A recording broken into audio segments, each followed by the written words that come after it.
Hey you guys, thanks for coming to check out today's video. So today we're going to do some crochet braids. These braids are by Zury. So my foundation, I started off with 4 braids at the top and 1 braid right alongside of those 4 braids, and then just cornrows going straight back. And please don't come from my kitchen, that's why I have my hand.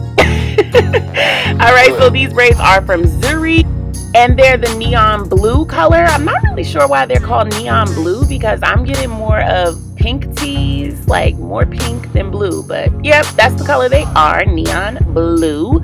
And yeah, these braids are really, really beautiful. I love at the end of them, they're like just slightly wavy and super soft. And another thing that's really cool is they come on that rod, so it keeps it really easy to stick the crochet needle through. So yeah, just, you know, crochet like you normally would through the braid, and then I open up the latch hook again to pull the braid, the bottom of the braid through the hook, and I'll show that one more time. So like I said, just crochet as normal, and then when you are trying to get the bottom of the braid through, just place the latch hook on the bottom and then pull it through again. So it's really, really easy to use. I like how Zury packaged the braids too. They made sure that each color is separated, so you don't have to take all the braids off of the little rod that it comes on. Each color is separated, and you get 2 of each color of the braid. So you have 10 braids per pack and 2 of each color, and the color is nicely rotated, so you get a good variety without having to take all the braids off the rod. And there's the first pack installed. I really like these braids, you guys. They were super easy to install. I decided to go ahead and unravel the braids in the front and individually braid just that front row. So those first 4 braids across the front of my forehead, I individually braided those down.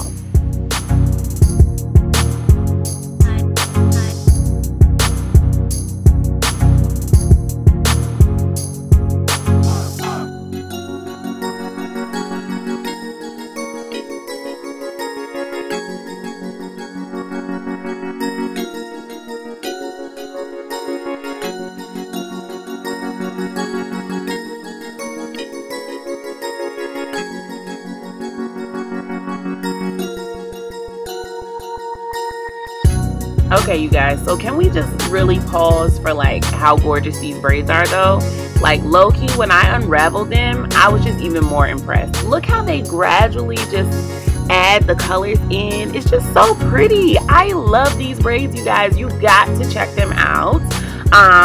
Yeah, I'm not sure if they're out just yet or not, but definitely like keep a lookout for these. These are lit.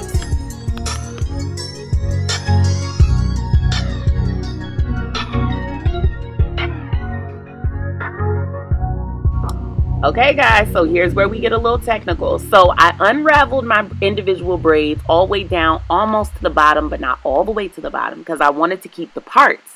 Then I went ahead and cornrowed those together and just bobby pinned them in the back of the braid. Now, if I had been thinking, I would have done this before I did my whole foundation, but you know, it was just kind of an afterthought, so I just bobby pinned it down. If you do this prior to doing the rest of your cornrows, and just incorporate that cornrow into the back cornrow. Hopefully that makes sense. If not, leave a comment down below and I'll explain a little better. And so my logic for doing this was because I still want the parts, but at the same time, I'd rather crochet into the cornrow as opposed to having to do all these individual braids, which takes a lot of time and defeats the purpose of crochet. Crochet is supposed to be faster, you know? So I'm not crazy about how the braids look in the back, honestly. That I'll have to work on. I probably did my braids too big. I was just being lazy. So I decided to try some updo looks, and I was really, really happy with them. If I want to wear it down, honestly, I definitely would have done my cornrows a lot smaller, and it would have been a lot better. Decided to go ahead and slick my baby hairs down, because you know, girl, it's not a look unless them baby hairs are laid. Anyway, you guys, if you have questions, leave them in the comment section down below. Thank you guys so much for watching. Love you, and see you in the next one.